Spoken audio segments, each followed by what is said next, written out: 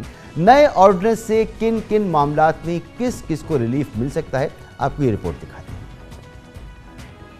NAB ترمیمی ordinance کے اطلاق سے سیاسی طور پر نہ صرف حکومت بلکہ اپوزیشن اراکین بھی ریلیف حاصل کرنے والوں کی ممکنہ قطار میں شامل ہیں۔ اختیارات کے ناجائز استعمال سے متعلق مقدمات میں وفاقی و صوبائی کابینہ اور دوسرے حکومتی یا سرکاری فورمز پر کیے گئے فیصلوں کو استثناء حاصل ہوگا۔ اس لیے ایل این جی کیس سابق وزیر اعظم شاہد خاقان عباسی اور سابق وزیر خزانہ مفتاح اسماعیل، جبکہ نارووال سپورٹس کمپلیکس کیس میں سابق وفاقی وزیر منصوبہ بندی احسن اقبال کے کیسز نیب کے دائرے اختیار سے باہر ہو سکتے ہیں۔ نجی کاروبار کو استثناء کی وجہ سے سابق وفاقی وزیر خواجہ سعد رفیق کو ریلیف ملنا بھی ممکن ہو سکتا ہے، کیونکہ ان پر پرائیویٹ ہاؤسنگ سوسائٹی میں گھپلوں کے الزامات ہیں۔ وزیر اعلیٰ سندھ سید مراد علی شاہ کو بھی نوری آباد پاور پلانٹ، روشن سندھ پروگرام، بیمار صنعتوں کی اسکیم، شوگر اور tractor subsidy, Thatta sugar mills نیلامی کیسز میں ریلیف مل سکتا ہے۔ دلچسپ بات یہ ہے کہ پی ٹی آئی حکومت میں پنجاب اور وفاقی کابینہ کے فیصلوں کے تحت چینی اور آٹا اسکینڈلز بھی ترمیمی آرڈیننس کی وجہ سے نیب کی دسترس سے باہر ہو سکتے ہیں۔ دلچسپ بات ہے کہ جن 700 افراد کے نام پینڈورا لیکس میں آئے ہیں ان سے نیب سوال نہیں کر سکتا، کیونکہ ان کے معاملات بھی مبینہ ٹیکس چوری یا اثاثہ ڈکلیئر نہ ہونے کی وجہ سے اب نیب کے بجائے ایف بی آر کے دائرے اختیار میں آئیں گے۔ البتہ نئے آرڈیننس کی وجہ سے آمدن سے زائد اثاثہ جات کیسز میں سابق وزیر اعظم نواز شریف، سابق صدر آصف علی زرداری اور سابق اپوزیشن لیڈر سید خورشید شاہ کو کوئی ریلیف نہیں مل سکے گا۔ دلچسپ بات یہ بھی ہے کہ نیب ترمیمی آرڈیننس کے نفاذ کے بعد مسلم لیگ نون کے موقف میں نمایاں تبدیلی آ گئی ہے۔ آرڈیننس کو چیلنج کرنے کے بجائے اب اپوزیشن میں باہمی مشاورت اور محض مناسب قانونی کارروائی سے آگاہ کرنے کی باتیں ہو رہی ہیں۔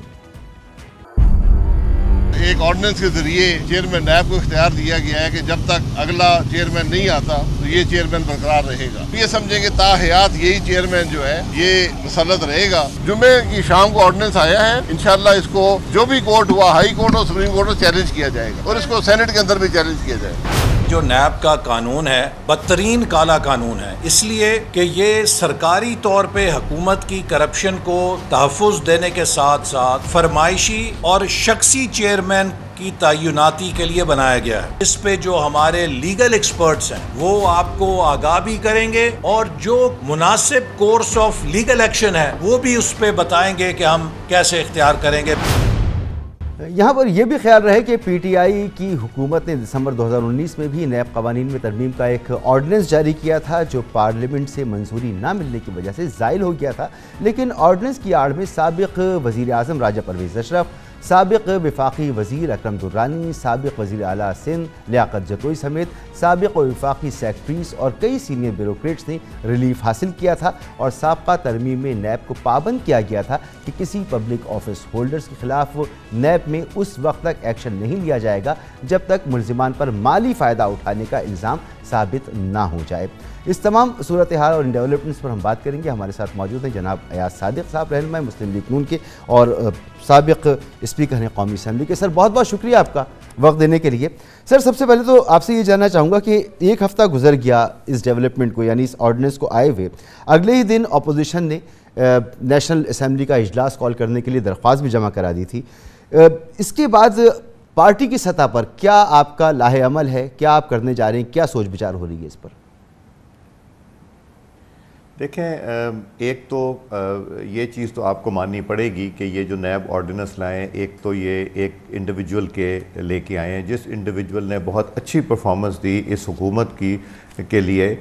اپوزیشن کے لوگوں کو پہلے جیل میں ڈالو، پہلے نیب کے حراست میں لو، اس کے بعد انویسٹیگیٹ کرو، اور جس طرح ابھی آپ نے نام بھی لیا خورشید شاہ صاحب کا، خورشید شاہ صاحب کو 2 سال ہونے کو ہیں اور ابھی تک ریفرنس نہیں فائل ہوا، اور پلاننگ کمیشن میں پروجیکٹ اپروو کرنے کے لیے احسن اقبال صاحب کو، اسی طرح شاہد خاقان صاحب کو، سعد رفیق صاحب کو۔ اب میں یہ کہوں گا کہ عمران خان صاحب نے اپنے آپ کو، اپنی کابینہ کو grand father, not mother of all N R Os but grand father of all N R Os اس وقت دیا ہے۔ یہ میں تقریباً آپ 10 دن پہلے اٹھا کے ایک جاوید چودھری صاحب کا پروگرام ہے، میں نے اس میں یہ بات کی تھی کہ مجھے پی ٹی آئی کے ایم این اے سے یہ پتہ چلا کہ وزراء کے حالات بہت خراب ہیں، ان کو ڈر ہے، ان کو شک ہے کہ اگر یہی حالات رہے تو ان کی باری آنے والی ہے جو انہوں نے چوری چکاری کی ہے۔ یہ چونکہ اندر سے مجھے آواز آئی تو میں نے 8-10 دن پہلے ٹی وی پہ کہا تھا۔ اب دیکھیں معلم جبا بھی پڑا ہوا ہے، B R T 3 B R T جتنے میں بنی اس سے زیادہ میں ایک بی آر ٹی اتنی لینتھ کی بنی جتنے کی ایک ہوتی تھی۔ چینی کہاں گئی؟ اربوں روپے کی چینی جو ہے وہ اس کا ڈاکہ ڈالا گیا۔ تیل کہاں گیا؟ ایل این جی کہاں گیا؟ کہاں انہوں نے فرنس آئل کو پروموٹ کرنے کے لیے اور اس میں گھپلا کرنے کے لیے انہوں نے ایل این جی کے ٹائملی نہیں منگایا اور اب پھر انہوں نے یہ حرکت کی۔ اب دوائیوں کا ایشو، یہ اتنی چیزیں اکٹھی ہو گئی ہیں، اس لیے عمران خان صاحب کو اپنے آپ کو گرینڈ فادر آف آن این آر اوز دینے کے لیے سر یہ تو آپ کا موقف آ گیا، مگر میرا سوال آپ سے یہ فیصلے لیے تھا۔ پھر سن لیجئے ذرا سن لیجئے کابینہ، جس میں جس طرح شاہد خاقان صاحب بھی کابینہ میں اپروولز تھیں، احسن اقبال، پھر وزراء، minister for state, provincial minister, E C C, ایکنیک، انہوں نے ہر ایک کو وہاں سے نکال دیا۔ پرانے جو ہیں، جو شاہد خاقان صاحب ہیں یا افساد رفیق صاحب، احسن اقبال یا نواز، ان کے کیسز عدالت میں چلتے رہیں گے۔ جو اکاؤنٹیبلٹی نے انہوں نے اب سے اپنے آپ کو کر لیا۔ اس کا مطلب ہے ان کو یہ سمجھ آ گئی کہ اب ہماری حکومت جانے والی ہے، ہمارے حکومت کے دن پورے ہو گئے، ہمیں شاید وقت نہ ملے کہ ہم اس کو ترمیم کو لا سکیں۔ اگر ترمیم لانی تھی، اگر ٹرانسپیرنٹ تھی تو ترمیم کے اوپر بات کرتے۔ ہم سے جب بات کرنے کی کوشش کرتے ہیں تو پھر باہر نکل کے کہتے ہیں یہ این آر او مانگ رہے ہیں، ہم نے تو یہ این آر او نہیں مانگا۔ سر بالکل یہ آپ کا موقف ہے اور پرانا موقف ہے آپ کا، یہ بالکل ہمارے سامنے ہے۔ میرا سوال آپ سے یہ ہے کہ اب ایک ہفتہ گزر چکا ہے اس پر، نیب پر آپ تنقید کرتے رہیں، نیب چیئرمین پر تنقید کرتے رہیں، اب ان کو توسیع مل گئی ہے۔ ایک ہفتہ گزرنے کے بعد آپ کی پارٹی کا لاہ عمل اس پر کیا ہے؟ عملی اقدامات کیا کرنے جا رہے ہیں؟ کیا سوچ بچار ہو رہی ہے؟ ہمیں نہیں معلوم اس کے بارے میں کچھ۔ دیکھیں ایک تو ہم نے ریکوزیشن جو کی ہے اس میں ہم یہ ڈسکس کرنا چاہتے ہیں، اس چیز کو ریز کرنا چاہتے ہیں اور حکومت کو ذرا آئینہ دکھانا چاہتے ہیں، ایک شیشہ دکھانا چاہتے ہیں کہ وہ کیا کہتے تھے۔ ان کا جو 20 سال کا نیریٹو تھا کرپشن، وہ خود کرپشن کے بادشاہ نکلے، بلکہ کرپشن کے دادا نکلے۔ اور ہمارا لائے عمل یہ ہے کہ ہمارے وکلاء نے اس کے اوپر کام شروع کر دیا ہے، ان سے ہماری میٹنگز بھی ہوئی ہیں۔ اب ہماری نیکسٹ جو میٹنگ ہوگی اس میں کیس پریپیئر کریں گے۔ یہ کیس بڑے احتیاط سے کرنے کی ضرورت ہے کہ کیس ہم نے کس عدالت میں کرنا ہے، اسلام آباد ہائی کورٹ میں کرنا ہے، سپریم کورٹ آف پاکستان میں کرنا ہے، کون سی کلاس پہ کرنا ہے، اوورال کرنا ہے۔ جس طرح آپ نے انٹروڈکشن میں یہ کہا کہ پیپلز پارٹی کو تو ریلیف مل رہی ہے، ایسی بات نہیں ہے۔ پیپلز پارٹی سے میرا رابطہ ہے، نوید قمر صاحب کی ذمہ داری نیشنل اسمبلی آف پاکستان کی لگائی گئی ہے، یوسف رضا گیلانی صاحب سینٹ آف پاکستان کی طرف پیپلز پارٹی کا وہاں دیکھیں گے، باقی اپوزیشن کی جماعتوں کے ساتھ ہوا ہے۔ ہر جماعت اپنے طور پہ جا رہی ہے، کچھ انڈیویجول وکلاء نے اس کے خلاف آواز اٹھائی ہے اور انہوں نے اپنی پٹیشنز دائر کر دی ہیں، مگر ہم انشاءاللہ ان قریب یہ پٹیشن دائر کریں گے۔ اس پہ تیاری ہو رہی ہے، کافی حد تک ہو گئی ہے، اور جیسے ہی تیاری کمپلیٹ ہو جائے گی تو پھر یہ وکلاء پارٹی میں مشاورت کے لیے لے کے آئیں گے۔ مشاورت کے بعد انشاءاللہ ہوگا۔ ہم علیحدہ کر رہے ہیں، پیپلز پارٹی علیحدہ کر رہی ہے، جے یو آئی ایف علیحدہ کر رہی ہے، باقی جماعتیں سب علیحدہ کر رہی ہیں۔ وہ پھر جہاں بھی جائیں گے اس کو اگر مرج کرنا ہوا یا ان کو کلب کرنا ہوا ساروں کو پٹیشن کو، یہ پھر اعلیٰ عدلیہ کا کام ہے، وہ دیکھیں گے کیا کرنا ہے۔ وہ اس میں ہیں بھی بڑی عجیب شکیں ہیں، اب میں کیا بتاؤں، مطلب کسی سے ڈھکی چھپی ہوئی نہیں۔ خان صاحب کو جیل نظر آ رہا ہے، خان صاحب کو وزراء کو جیل نظر آ رہا ہے، ای سی سی ایکنیک کو جیل نظر آ رہا ہے۔ تو وہ جیل جو نظر آ رہا ہے وہ 15 دن پہلے ہمیں پتہ چلنا شروع ہو گیا تھا کہ ان کو نیندیں نہیں آ رہی، کہ جیل میں سردیوں میں مچھر ہوتے ہیں اور سردی بہت لگتی ہے اور گرمیوں میں پسینہ بہت آتا ہے، جو کہ انہوں نے کیا۔ اب آپ ایک اور چیز دیکھیں، ایک نواز شریف صاحب کو ڈسکوالیفائی کیا جو پہلے وہ آئے تھے، پیناما پیپرز آئے تھے، باقی کتنے ہیں 400-450۔ یہ گورنمنٹ کیا کر رہی ہے؟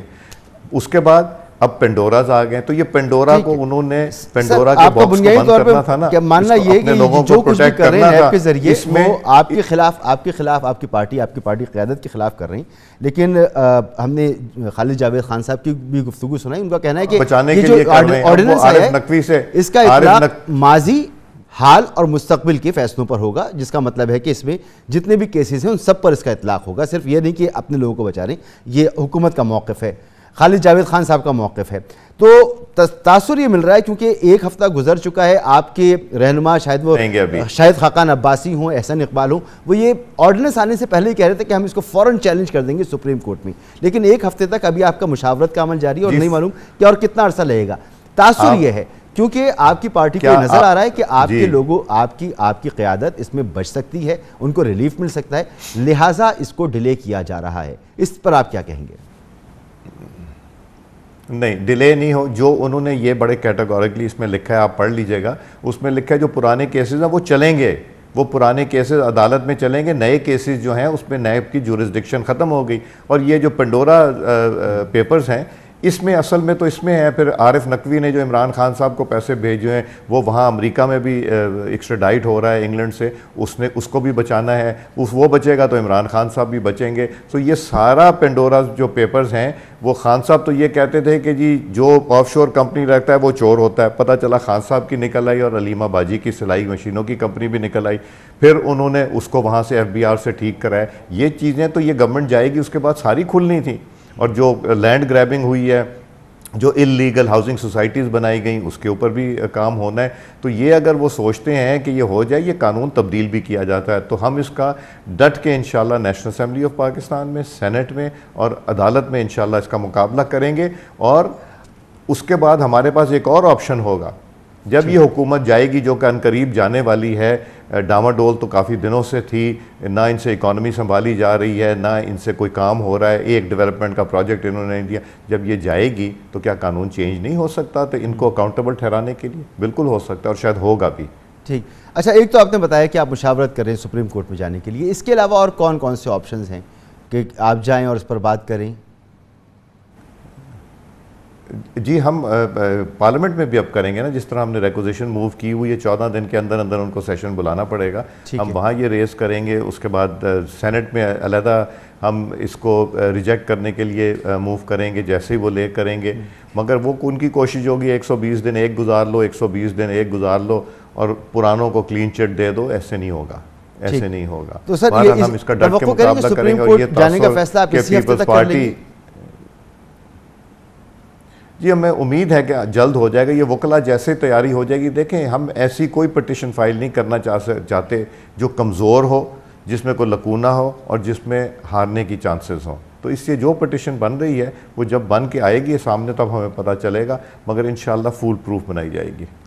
صادق صاحب، جیسا کہ آپ نے بتایا کہ نوید قمر صاحب اپوزیشن سے کوارڈینیٹ کریں گے قومی اسمبلی میں، اور یوسف رضا گیلانی صاحب سینٹ میں پیپلز پارٹی کی طرف سے، لیکن عام تاثر تو یہ ہے کہ ایک خاموش مفاہمت ہے پاکستان پیپلز پارٹی کی نیب کے ساتھ۔ پیپلز پارٹی کی قیادت کو کیسز میں استثناء مل جاتا ہے، انہیں چھوٹ مل جاتی ہے، ان کے ساتھ نرمی کا معاملہ ہوتا ہے۔ تو اس تاثر کے ساتھ کیا پاکستان پیپلز پارٹی پر باقی اپوزیشن آپ سمیت کیا اعتبار کیا جا سکتا ہے؟ جی، مجھے میری ذمہ داری لگائی گئی تھی کہ پیپلز پارٹی کے ساتھ میں رابطہ کر کے ان سے ان کا لائے عمل پوچھ لوں۔ انہوں نے بڑے کلیئرٹی سے کہا ہے کہ یہ بل ہمیں ٹوٹلی ان ایکسیپٹیبل ہے، اور خاص طور سے چیئرمین کی ایکسٹینشن کا، جو کہ ہینڈ پکڈ ہے، اور جو کہ سپریم کورٹ آف پاکستان کے فیصلے بھی ہیں ایسے کہ انڈیویجول اسپیسیفک قانون نہیں بنایا جا سکتا۔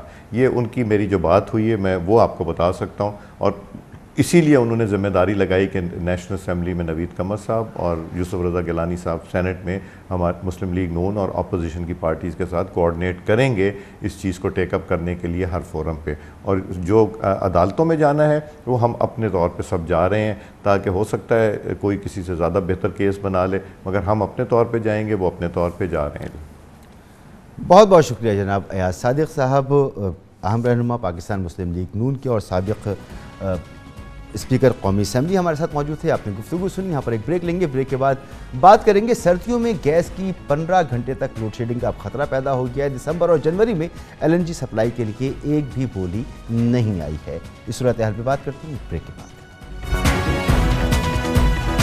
پاکستان گیس کی شدید قلت کے دہانے پر کھڑا ہے۔ گیس کا سنگین بحران ملک کی دہلیز پر دستک دے رہا ہے۔ اس سال سردیوں میں گیس کی 15 گھنٹے کی طویل لوڈ شیڈنگ کا خدشہ ہے۔ خبریں ہیں کہ گھریلو صارفین کو 24 گھنٹے میں 3 بار 3 گھنٹے یعنی صرف 9 گھنٹے گیس دستیاب ہوگی۔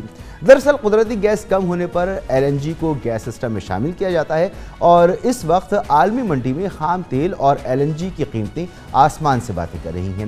اس سے بھی زیادہ تشویشناک بات یہ ہے کہ پاکستان LNG لمیٹڈ کو سردیوں میں عالمی کمپنیوں کی طرف سے LNG کی مہنگے داموں خریداری پر بھی رسپانس نہیں ملا۔ پاکستان LNG لمیٹڈ نے دسمبر میں اور جنوری میں 8 LNG کارگوز کی خریداری کے لیے بولیاں طلب کی تھیں، لیکن عالمی منڈی میں LNG کی طلب میں اضافے کی وجہ سے کہیں سے بھی کوئی جواب نہیں آیا۔ پچھلے سال LNG کارگوز کی بکنگ اور خریداری سے متعلق انرجی سیکٹر اور پاور ڈویژن تنازعات کی زد میں رہا۔ مستعفی معاون خصوصی پیٹرولیم ندیم بابر نے ہمارے پروگرام میں دعویٰ کیا تھا کہ LNG ٹرمینل جنوری 2021 میں کنسٹرکشن شروع کرے گا اور دوسرا 2021 میں یا اس کے وسط میں شروع ہوگا۔ LNG ٹرمینل کی حالیہ ڈرائی ڈاکنگ کے موقع پر وفاقی وزیر انرجی حماد اظہر نے بھی اس کی تائید کی تھی۔ ایک ٹرمینل اگلے مہینے کے اینڈ پہ کنسٹرکشن شروع کرنے والا ہے، ان کا اوگرا لائسنس رہ گیا ہوا ہے، وہ اس کی آج کل میں اپروول ہو جائے گی، وہ کنسٹرکشن شروع کرنے والا ہے۔ دوسرا ٹرمینل جو ہے وہ 2021 کے سیکنڈ ہاف میں کنسٹرکشن شروع کرنے والا ہے۔ ان دونوں ٹرمینلز میں یہ مرچنٹ ٹرمینلز ہیں، ان پہ کوئی کیپیسٹی پیمنٹ نہیں دینی پڑے گی گورنمنٹ کو۔ جو ٹرمینل ہے اس کا لائسنس گرانٹ کر دیا گیا ہے اور اس کے حوالے سے ہر ہفتے علی زیدی صاحب جو پورٹس کے منسٹر ہیں ان کی سربراہی میں کمیٹی بنی ہوئی ہے جو نئے RLNG ٹرمینل کے حوالے سے تمام معاملات دیکھ رہی ہے، اور جو لوگ نیا ٹرمینل لگانا چاہ رہے ہیں میری ان سے بات ہوئی ہے، وہ مطمئن نظر آتے ہیں کہ جس رفتار سے کام چل رہا ہے انشاءاللہ جلد FSRU جو ہے اس کے وہ آرڈر پلیس کرنے کی پوزیشن میں ہوئیں گے اور آن شور بھی اس کی تعمیر کا کام شروع ہو جائے گا۔ خبر ہے کہ حکومت سردیوں میں ملک کی ضروریات کی اضافی LNG کے لیے قطر کے ساتھ دوسری مدت کے معاہدے کی جلد آپریشنل ہونے پر پرامید ہے اور قطر سے LNG کی آمد سے اس خلا کو جزوی طور پر ختم کیا جا سکے گا۔ تاہم یہ سوال اب بھی اہم ہے کہ LNG کے مستقبل کے سودوں میں کون سا فارمولہ اختیار کیا جائے گا جو بہترین خریداری کا ضامن ہو۔ اس پر بات کریں گے، ہمارے ساتھ موجود ہیں سمیع اللہ Tariq Sahib, head of research Pakistan Kuwait investment company. بہت بہت شکریہ سمیع اللہ طارق صاحب وقت نکالنے کے لیے۔ سب سے پہلے تو مجھے یہ بتائیں کہ حکومت تنقید کی زد پر ہے اس تمام صورتحال میں، تو عالمی مارکیٹ میں LNG کی قیمت اس وقت آل ٹائم ہائی ہیں۔ اس صورتحال میں آپ کو کیا لگتا ہے کہ حکومت اس پر کتنی قصوروار قرار دی جا سکتی ہے؟ دیکھیں ظاہر ہے یہ تو جو مارکیٹ پرائسز ہیں یہ تو حکومت کے ہاتھ میں نہیں ہے، یہ تو بین الاقوامی طور پہ جو طلب اور رسد کا جو توازن ہے اس کے حساب سے ہوتی ہے مقرر۔ تو اس میں تو ظاہر ہے کہ جو جیسے ہم ہسٹوریکلی جو ہمارے ساتھ تھا، اگر آپ نے دیکھا ہو ہم پہلے جو ہے وہ فرنس آئل پہ بجلی بناتے تھے، پھر پچھلی حکومت کے دور میں جب کافی سارے پاور پلانٹس لگے تو انہوں نے یہ کوشش کی اور ایک اچھی کوشش کی کہ جو ہے وہ کس طرح ہم فرنس آئل سے اپنا ریلائنس کم کریں اور پھر جو ہے وہ LNG اور کول پہ آئیں، کیونکہ یہ ان دونوں پہ جو بجلی کی پیداواری لاگت ہے وہ کم ہے، یعنی فیول کاسٹ جو ہے وہ کم ہوتی ہے، کیپیسٹی پیمنٹ تو بہرحال تھی۔ اور اسی ریشنل پہ یہ جو بڑے پاور پلانٹس ہیں جو حویلی بہادر شاہ بکی پلو کی پلانٹس بھی لگے اور کوئلے کے پلانٹ بھی لگے، لیکن اب اس کے بعد پھر ایون یہاں تک ہوا کہ 2018-19 میں ہمارا جو فرنس آئل تھا وہ بک ہی نہیں پاتا تھا کیونکہ اس کی ڈیمانڈ ہی نہیں تھی، کیونکہ نئے پاور پلانٹس آ گئے تھے۔ لیکن آج آپ دیکھیں کہ وہی جو فرنس آئل جو ہماری ریفائنریاں جو پیدا کرتی ہیں اور جو ہمارے پاور پلانٹس ہیں ہمارے پاس ان کو استعمال کرنے والے، اس وقت ہماری جو جیت کے ضامن ہے وہ یہی دو چیزیں کہ ہمارے پاس لوکلی پروڈیوسڈ فرنس آئل ہے اور ہمارے پاس ایسے پاور پلانٹس ہیں جو اس کو استعمال کر سکتے ہیں۔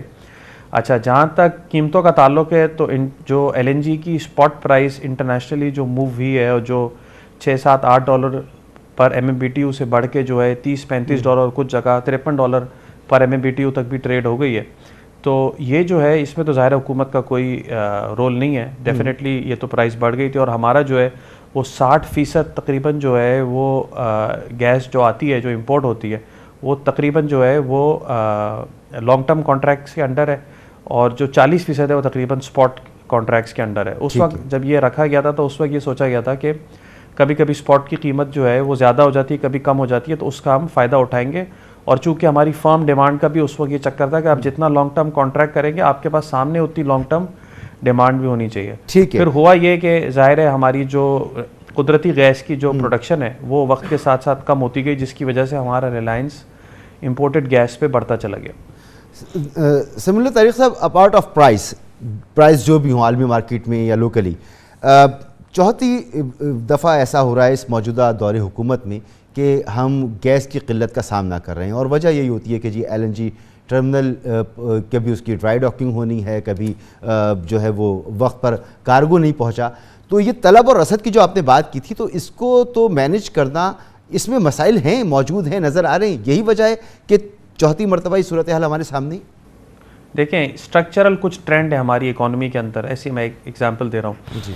ہماری جو قدرتی گیس کی پیداوار ہے وہ کافی عرصے سے نیچے کی طرف ہی ہے. اس کا ریزن یہ ہے کہ کوئی بڑی ڈسکوری ہمارے یہاں ڈومیسٹک سسٹم میں نہیں ہوئی.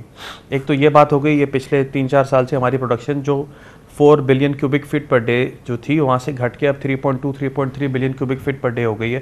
ایک یہ ٹرینڈ چل رہا ہے. دوسری طرف یہ کہ ڈومیسٹک سائڈ پہ ڈیمانڈ کنٹینیوسلی بڑھ رہی ہے, تو گیپ سپلائی ڈیمانڈ کا جو ہے وہ بڑھتا جا رہا ہے. دوسری طرف یہ کہ LNG جیسے جیسے سسٹم میں ایڈ ہوتی جا رہی ہے, اس کی کاسٹ زیادہ ہے, جو کہ پوری کی پوری ریکور سردیوں میں نہیں ہو پاتی. اب یہ گیپ جتنا بڑھتا جا رہا ہے اتنا یہ پرابلم بڑھتا جا رہا ہے. اس کا جو بیسک سولوشن ہے ظاہر ہے وہ تھوڑا کڑوا سولوشن ہے. وہ سولوشن یہ ہے کہ ظاہر ہے جو ہمارا ڈومیسٹک یوزر جو اس وقت گیس یوز کر رہا ہے وہ بہت کم قیمت پہ استعمال کر رہا ہے, اور ہمارے پاس جو ریسورس ہے وہ ختم ہوتا جا رہا ہے. سمیع صاحب, آپ نے تفصیل سے بتا دیا کہ یہ جو پرابلم آتی ہے اس کی وجہ کیا ہے, لیکن اطلاعات یہ ہیں کہ جو قطر کے ساتھ ہمارا لانگ ٹرم معاہدہ ہوا ہے وہ آپریشنلائز ہو جائے گا, تو یہ مسئلہ بھی حل نہ ہوگا. حکومت نے اس کا توڑ نکال لیا ہے. کیا اس میں صداقت ہے؟ جی بالکل. قطر کے ساتھ جو نیا اگریمنٹ ہوا ہے وہ 2 مہینہ پہلے آپریشنلائز ہو جائے گا اس LNG کا. تو اس کے اندر 2 کارگو ہمیں جو ہے ایڈیشنل مل جائیں گے, تو ہم جو ہے وہ تقریباً 9 کارگوز لانگ ٹرم کانٹریکٹ کے انڈر ہی جو ہے وہ یوز کر سکیں گے. تو ہمیں جو ہے وہ ڈیمانڈ کا شارٹ فال کم ہوگا بجلی کی پیداوار میں. ایک تو یہ, دوسری طرف یہ کہ ہمارا 1000 میگا واٹ کا nuclear power plant K2 Karachi میں بھی آن ہو گیا ہے. اس کی وجہ سے بھی ہمیں جو ہے وہ تھوڑی اس میں آسانی ہو جائے گی. تو ہوپ فلی ہم جو ہے وہ یہ ونٹر نکال لیں گے, اور ایسی کوئی سچویشن نہیں ہوگی جیسی یورپ, امریکہ میں یا انڈیا وغیرہ میں دیکھنے میں آ رہی ہے کہ لوڈ شیڈنگ کی وجہ سے وہاں کافی پرابلم ہو رہی ہے. اور دوسری طرف یورپ وغیرہ میں آپ نے دیکھا ہوگا کہ گیس کی قیمتیں جو ہے وہ 5 سے 6 گنا بڑھ گئی ہیں 1 سال کے اندر. بہت بہت شکریہ آپ کا سمیع اللہ Tariq Sahib, head of research Pakistan Kuwait investment company, ہمارے ساتھ موجود تھے. گفتگو آپ نے سنی. پروگرام کا وقت ختم ہوتا ہے, اجازت دیجیے. اللہ حافظ.